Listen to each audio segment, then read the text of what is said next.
इतना heavy vehicle जो 130 kilometre per hour की स्पीड से चल रहा है, उसको इतने पतले से ट्रैक पर मैकेनिकली बैलेंस करते हुए ब्रेक लगाना वाकई में बहुत अद्भुत इंजीनियरिंग है।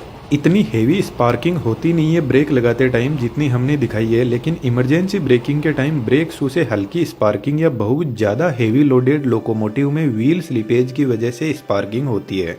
ट्रेन के इस डिब्बे को कोच बोलते हैं। आप जो कोच देख रहे हैं वह LHB कोच है। इसके नीचे 2 बोगी लगी रहती है जिनमें 4-4 व्हील्स होते हैं और इन 8 व्हील्स पर इक्वल ब्रेक फोर्स अप्लाई होता है। अब ट्रेन चाहिए कितनी भी लंबी हो, हर व्हील के पास में ब्रेक फोर्स पहुंचता है, लेकिन इस ब्रेक फोर्स का मास्टरमाइंड इंजन में लगा हुआ एक पावरफुल कंप्रेसर होता है। यह कंप्रेसर एयर ब्रेक, ट्रेन के एयर सस्पेंशन, बाथरूम, हॉर्न सभी को एयर सप्लाई करता है। यह स्पाइरल टाइप कंप्रेसर है जिसको किसी और वीडियो में बात करेंगे। इसके साइड में 2 स्पाइरल लगे हैं जो एयर प्रेशर क्रिएट करते हैं और बीच में एक पावरफुल 3 फेज इंडक्शन मोटर लगी रहती है। इस कंप्रेसर से 2 पाइप निकलती है, एक break pipe in short BP जो ग्रीन कलर की होती है और second feed pipe in short FP जिसका कलर व्हाइट होता है। जब इंजन को ट्रेन के कोच से कनेक्ट किया जाता है तो उसी टाइम इन दोनों ब्रेक और फीड पाइप को भी कोच से कनेक्ट कर दिया जाता है। लेकिन दोस्तों, जब इंजन कोच से कनेक्टेड नहीं रहता है तब भी उनमें प्रॉपर इलेक्ट्रिसिटी की सप्लाई रहती है। कमेंट में जरूर से लिखना कोच में कहां से सप्लाई आती है।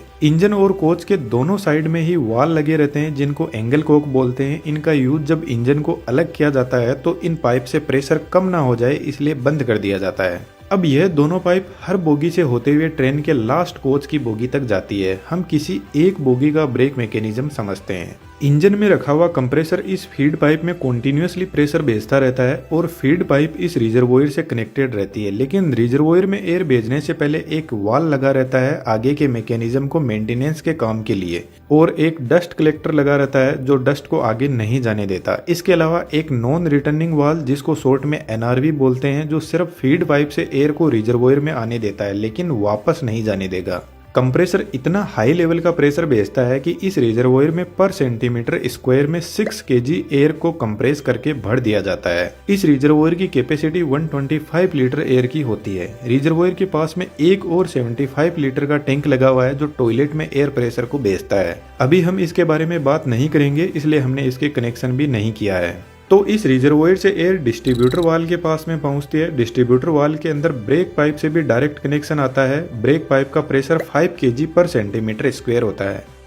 यह वाल बहुत बेहतरीन तरीके से काम करता है। इस वाल से आउटपुट जो निकलता है वह दोनों बोगी की तरफ एयर प्रेशर को भेजता है ब्रेक एप्लीकेशन के लिए। DB में एक पिस्टन दिखाई दे रहा है जिसमें नीचे की तरफ रिजर्वोयर से प्रेशर आ रहा है और ऊपर से ब्रेक पाइप का प्रेशर आ रहा है, तो पिस्टन एक जगह रुका रहेगा। जब ट्रेन का ड्राइवर ब्रेक लगाता है तो वह ब्रेक पाइप के प्रेशर को कम करने लगता है, जिसकी वजह से फीड पाइप से आ रहा प्रेशर इस पिस्टन को ऊपर की तरफ फोर्स लगाएगा, जिससे फीड पाइप का एयर प्रेशर का कनेक्शन ब्रेक सिलेंडर की पाइप से हो जाएगा और रिजर्वोयर में भरी हाई प्रेशर एयर दोनों साइड में लगी बोगी की तरफ जाने लगेगी। दोस्तों, यह एग्जॉस्ट पाइप है। यहाँ पर जो पिस्टन लगा है उसकी डिजाइन कुछ इस टाइप की है और वह इसलिए क्योंकि जब feed pipe brake cylinder pipe से कनेक्ट होती है उसी time break pipe exhaust pipe से कनेक्ट होती है, तो पिस्टन ब्रेक पाइप के प्रेशर को एग्जॉस्ट पाइप से रिलीज नहीं होने देता। अब इस कंडीशन में रिजर्वोयर का प्रेशर धीरे धीरे डाउन होने लगता है, लेकिन कंप्रेसर इस प्रेशर को डाउन होने नहीं देता, कॉन्टिन्यूसली एयर को भेजता रहता है। यदि लोको पायलट जितनी स्पीड से ब्रेक पाइप का प्रेशर रिलीज करता जाएगा उसका 2.5 टाइम्स प्रेशर ब्रेक सिलेंडर की तरफ जाएगा। फॉर एग्जाम्पल, यदि लोको पायलट ने 1 kg पर सेंटीमीटर स्क्वायर ब्रेक पाइप का प्रेशर डाउन किया तो ब्रेक सिलेंडर की तरफ रिजर्वोयर से 2.5 kg पर सेंटीमीटर स्क्वायर प्रेशर जाएगा। इस पाइप से होते हुए एयर प्रेशर यहाँ से फ्रंट और रियर व्हील के लिए डिवाइड हो जाएगा। यहाँ पर फिर से वाल लगे रहते हैं मेंटेनेंस के काम के लिए। यह पाइप दोनों फ्रंट व्हील के लिए जा रही है और यह पाइप इन दोनों व्हील तक पहुंचती है। हम एक व्हील के ब्रेक मैकेनिज्म को समझते हैं।